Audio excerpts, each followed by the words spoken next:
You can't drive without it, and without a valid Texas driver's license, you won't be able to vote either.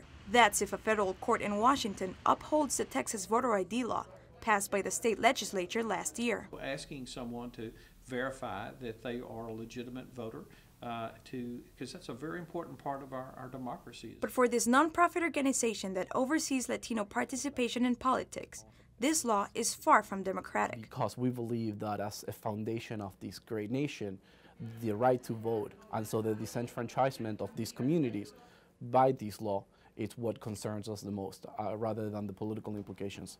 The Justice Department blocked the measure that would require voters to show a government-issued ID. It found that nearly 25% of African Americans and nearly half of Hispanics in Texas lack that sort of identification. We know that in Texas, almost a third of the counties in the state do not have an office that you can go to locally to get a voter ID. This is an election that discriminates against many, but it certainly is designed to suppress the turnout of Hispanics and African Americans in this election. The two sides are arguing over a block of minority voters that could decide an election. This is really no surprise to me. This Department of Justice has politicized almost everything they've touched, and they're doing the same thing in this case. After all the arguments on all sides of this controversy, the decision will come from this court, which should rule on the Texas voting requirements by the end of the summer. Reporting in Washington for KITV News, I'm Ana Melgar.